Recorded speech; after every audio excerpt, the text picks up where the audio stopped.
الحمد لله رب العالمين والعاقبة للمتقين والصلاة والسلام على رسوله سيد المرسلين رحمة للعالمين شفيع المذنبين سيد الأولين والآخرين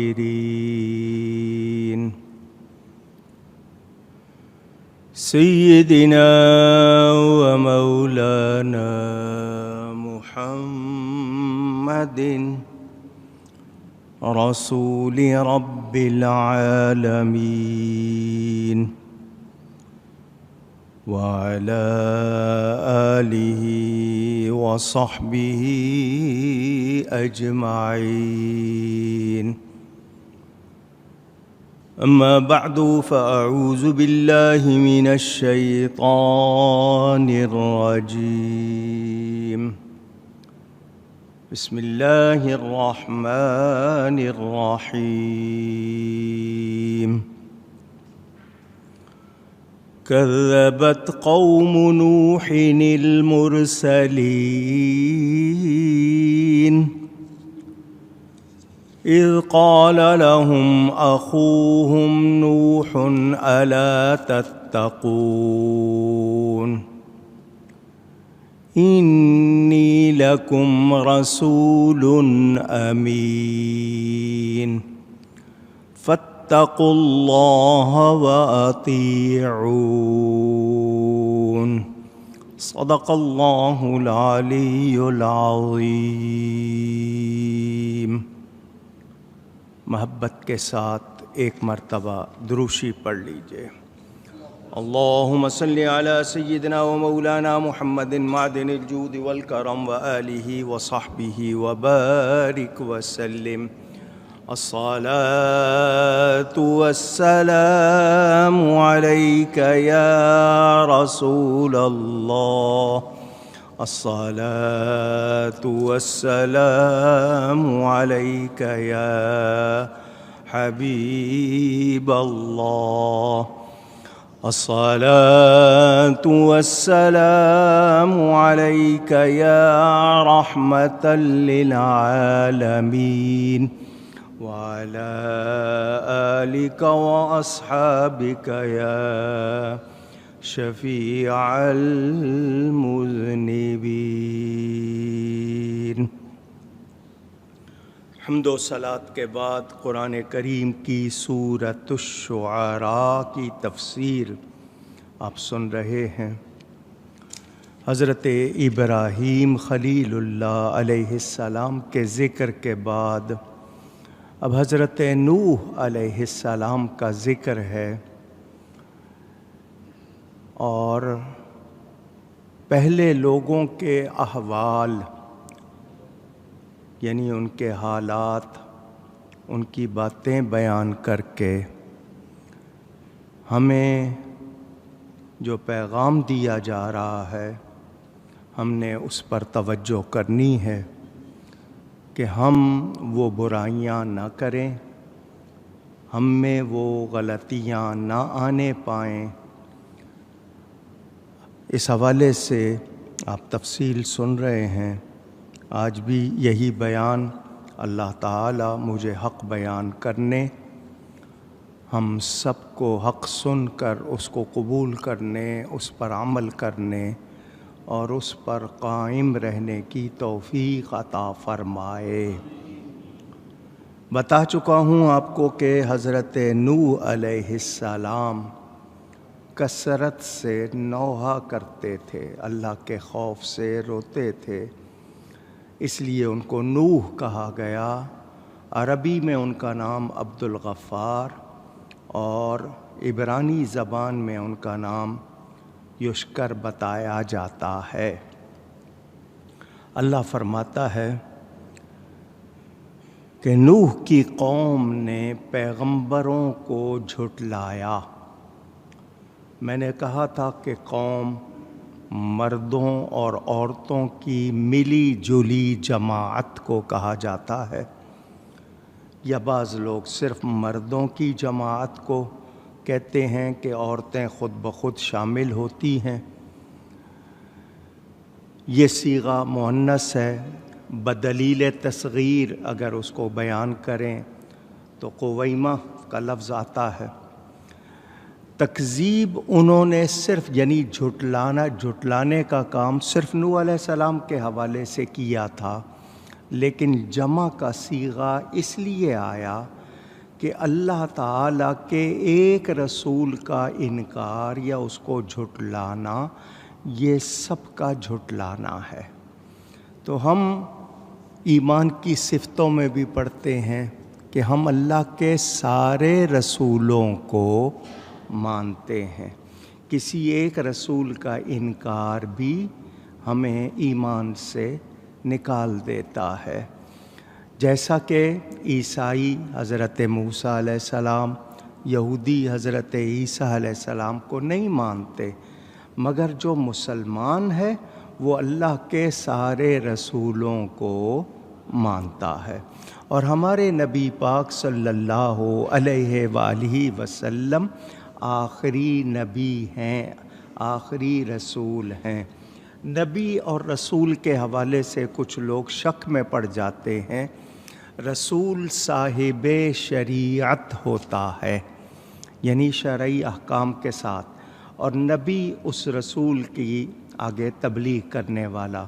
تو ویسے تو رسول کے معنی بھیجا ہوا تو سارے ہی بھیجے ہوئے ہیں، مگر صاحبان شریعت 313 یا 315 بتائے جاتے ہیں۔ تو ایک رسول کا بھی جس کو اللہ نے بھیجا ہے اس کا انکار سب کا انکار ہوگا۔ تو ہمیں سارے رسولوں کو ماننا ہے۔ سارے رسول شان والے ہیں، ہم کسی ایک کو بھی ادنا نہیں کہہ سکتے۔ ہاں، اپنے رسول پاک کو اعلیٰ کہتے ہیں، اور وہ بھی قرآن و حدیث کے مطابق۔ آپ نے اس حوالے سے بیان سنے ہوئے ہیں، اللہ خود فرماتا ہے تلک الرسل، یہ رسول ہیں، فضلنا بعدہم علی بعد، تیسرے پارے کی پہلی آیت، کہ اللہ نے ایک کو دوسرے پر فضیلت دی ہے۔ تو نبی ہونے میں سب برابر ہیں، مگر درجے میں برابر نہیں ہیں۔ درجے میں 5 نبیوں کا ہم ذکر کرتے ہیں، وہ بھی اس لیے کہ قرآن کی آیت میں آیا۔ 5 نبی جو ہیں ان کا ذکر کہ یہ نبیوں کی جماعت میں زیادہ شان والے ہیں۔ نبی ہونے میں سب برابر، درجے میں برابر نہیں۔ وہ 5 نبی کون ہیں؟ سب سے پہلے ہمارے نبی پاک صلی اللہ علیہ وسلم، ان کے بعد نبیوں کی جماعت میں حضرت ابراہیم علیہ السلام، میرے نبی پاک صلی اللہ علیہ وسلم کے بعد باقی نبیوں میں افضل، ان کے بعد حضرت موسیٰ علیہ السلام، ان کے بعد حضرت عیسیٰ علیہ السلام، اور ان کے بعد حضرت نوح علیہ السلام۔ یہ 5 کا ذکر، باقی سارے نبی شان والے ہیں، مرتبے والے ہیں۔ اور یاد رکھیں کہ کوئی غیر نبی، یعنی وہ شخص جو نبی نہیں ہے، نبی کے برابر نہیں ہو سکتا۔ کچھ لوگ اس حوالے سے غلط طریقہ یا غلط عقیدہ رکھتے ہیں۔ وہ حضرت علی مولا کائنات رضی اللہ تعالی عنہ کو یہ کہتے ہیں کہ حضور کے بعد ان کا درجہ نبیوں سے بھی زیادہ ہے، اور ان کی کتابوں میں ہے کہ ہمارے اماموں کا درجہ نبیوں سے زیادہ ہے، معاذ اللہ۔ آپ بھی کہیے معاذ۔ جو قانون قاعدہ ہے وہ یہ کہ جو نبی نہیں ہے وہ ہرگز نبی کے برابر نہیں۔ اہل بیت اطہار بڑی شان والے ہیں، مولا کائنات شہنشاہ ولایت ہیں، ولیوں کے سردار ہیں، حضور صلی اللہ علیہ وسلم کے بھائی بھی ہیں، داماد بھی ہیں، صحابی بھی ہیں، خلیفہ بھی ہیں، سب کچھ ہے، لیکن یہ کہ وہ نبی کے برابر نہیں ہیں۔ تو یہ عقیدہ رکھنا کہ ائمہ اہل بیت نبیوں سے زیادہ درجہ رکھتے ہیں، یہ ایمان والوں کا کام نہیں ہے۔ میرے دوستوں اور بزرگوں، قوم نے جھٹلایا، نہیں مانا۔ حضرت نوح علیہ السلام ان کے ہم قوم تھے، اس لیے اخوہم کہا گیا۔ ایک برادری ہوتی ہے رشتے کے حوالے سے کہ ایک باپ کی اولاد ہیں، ایک برادری ہوتی ہے آپ کے ہاں قوم کہلاتے ہیں کہ ہم جس طرح آپ نے بنائی ہوئی ہیں مختلف برادریاں، یہ ملک برادری ہے، یہ شیخ برادری ہے، یہ خان برادری ہے، یہ جٹ ہیں، یہ گجر ہیں، اس طرح کی جو۔ تو حضرت نوح علیہ السلام ان کے قومی بھائی تھے، یعنی ان کی وہی جو قوم جس کو کہا جاتا ہے، اس حوالے سے ہم مسلمان دنیا بھر میں ایمان کے حوالے سے ایک قوم ہیں، اور ہماری برادری ایمان کی بنیاد پر ہے۔ جو مسلمان ہے وہ ہمارا بھائی ہے، وہ کوئی زبان بولتا ہو، کسی علاقے کا رہنے والا ہو، تو انما المؤمنون اخوہ فرما دیا گیا۔ تو مومن آپس میں کیا ہیں؟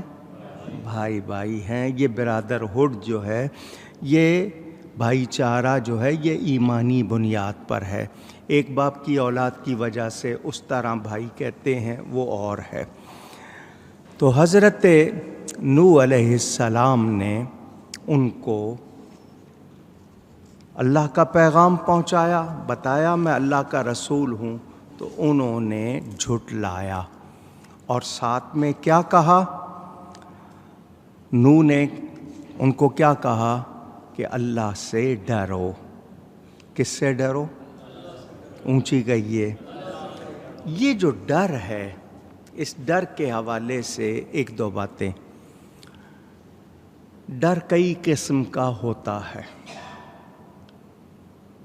آپ خطرے سے ڈرتے ہیں، نقصان والی چیز سے ڈرتے ہیں۔ ڈرنے سے مراد کہ اپنے آپ کو اس سے پہنچنے والے نقصان سے بچانا، کہ مجھے یہ نقصان نہ ہو جائے۔ اسلام میں ہر عبادت کی غرض و غایت، غرض و غایت کا مطلب کہ اس کا مقصد تقویٰ ہے۔ تقویٰ کے دو معنی، بچنا اور ڈرنا۔ اللہ سے ڈرنا، گناہوں سے بچنا، نافرمانی سے بچنا۔ آپ کو ڈر ہوتا ہے کہ میرا محبوب مجھ سے ناراض نہ ہو جائے، کیونکہ ناراض ہونے میں نقصان ہے۔ تو آپ کوئی ایسا کام نہ کریں جو اس کو ناراض کر دے۔ تو اللہ تعالیٰ کو ناراض کرنے سے بچنا اور اس بات سے ڈرنا کہ وہ ناراض نہ ہو جائے، یہی تقویٰ ہے۔ ہم